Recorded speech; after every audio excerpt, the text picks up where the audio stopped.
how is everyone doing? What is everyone doing today? Yeah, what are we doing today? I was supposed to do an art video today. I had it all planned out. I'm gonna do a color with me session. I have the illustration all planned out. I have the paints all planned out.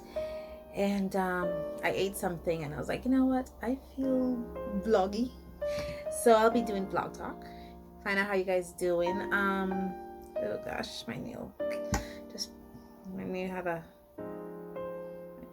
chip in it, so I have to deal with that later on. Today what we're doing is we're just talking. You know, I just like talking to you guys, find out how things been going on in your world. Things in my world has been fairly quiet. I just recently got transferred back to the city. Well, I was working in the city, but I got transferred back to the other city. So I'm a little closer to home. And my schedule is a little more lighter. I don't want to say the work is lighter because I believe that each form of work comes with its own stress, comes with its own stressors, comes with its own responsibilities. So, but it's closer to home and the work schedule is lighter. So I went to work this morning and I came home because at the particular place where I'm now working, it's still a government facility, believe it or not, because I do work for the government of Belize. I am a nurse and I do work for the government of Belize. So I do work at a government facility. The work schedule is a little more lighter. So I don't work 12-hour shifts anymore. At this particular government institution, I have 7-hour shifts. It just means that I have to, instead of working 3 or 4 days for the week, I'm working 5 days for the week. That's it.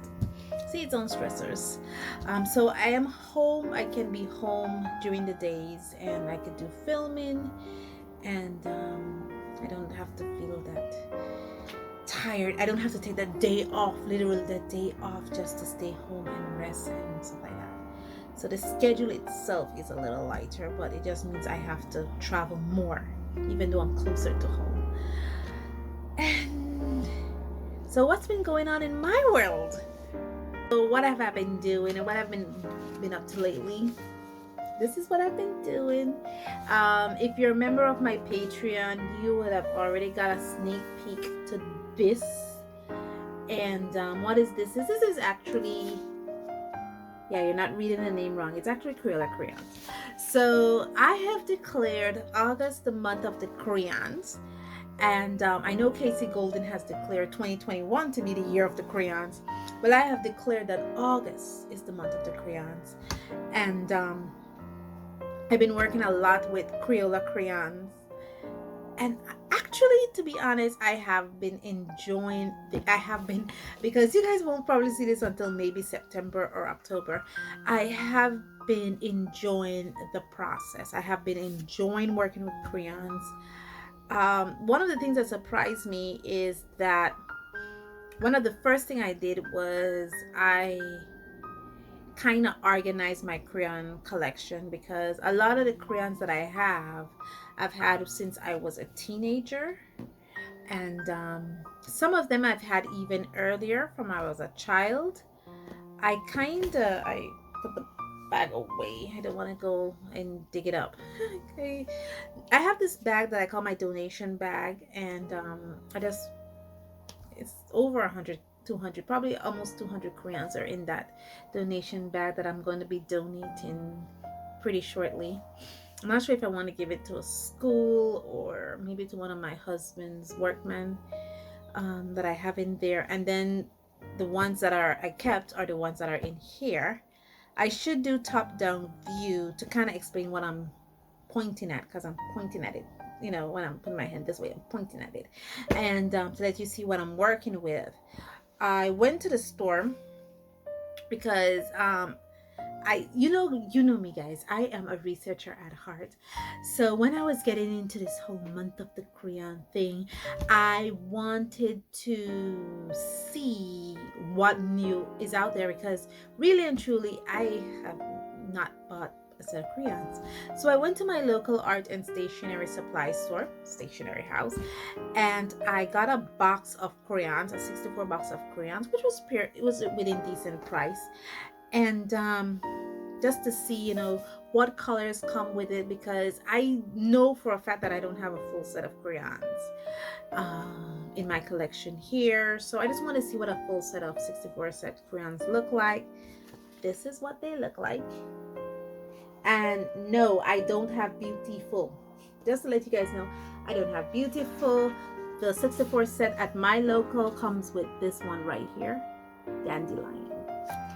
So you guys know that we are still selling sets before 2017 in the country of Belize. In fact, this set, when I looked at the copyright, it was copyright for 2014. So if you're watching this, okay, and you're within the country of Belize and you can go to stationery house, retail and outlet store, guys, they still have Dandelion in their 64 sets, just to let you know. Now, the importance of dandelions, if you didn't know, is that in 2017, I believe, Crayola did they ban? What was the rule that they used? Retired. They have retired that color. So they will no longer be reproducing crayons with the color and the name Dandelion. That's the significant part about that, because they used to do it, and in 2017 they say no, we're not doing it anymore, and they have replaced the color Dandelion with Bluetiful. And just to give you a hint of what Bluetiful is a color that is inspired by, I am not sure if it's made by, but I know definitely it is inspired by PB86, Pigment Blue 86, which is actually Yangming Blue, or they called it Oregon's Blue. That's the new blue that was literally discovered and synthesized in 2009, or I think it was 2009, when the University of Oregon synthesized the color Yingming Blue from magnesium something or other, and they come with this PB86. So yeah, long explanation just to kind of explain the whole thing behind dandelions. Now, throughout the years, Crayola have retired other colors and other color names. One of the other colors that they have retired is, some of the other colors they have retired are blue gray, green blue, lemon yellow, raw umber, violet blue, orange red, orange yellow, blizzard blue, magic mint, mulberry, teal blue, and maize. See, I have it written all here on my swatch card for my Crayola crayons, and those are the colors that have been retired, so they're no longer making those colors. And so if you should have a crayon set with those colors in it, how fortunate for you. And you can use it, and that's like the only surprise that I got when I got the 64 color set, that in my local arts and stationery supply store here in Belize, they're still selling dandelions. I was like, oh, right, I have another dandelion. I do, when I say I have another, because I found one in my set when I was going through my crayons. And should I give you guys a top-down view of my crayons so you guys can see it? I think I should end this vlog with a top-down view of my crayons so you guys can see it. One of the things I have been working on is my swatch booklet. So this is my swatch booklet, just to give you a hint.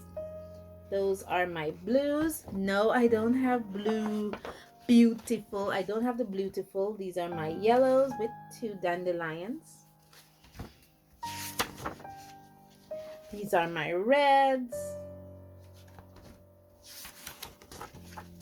These are the greens. These are the browns. These are the purple and violets. These are the pinks and flesh tones. These are the orange. If you look at the pink and flesh tone, I think you see a green. These are for peaches because I'll explain it when I finish. I'm almost done. And these are the blacks.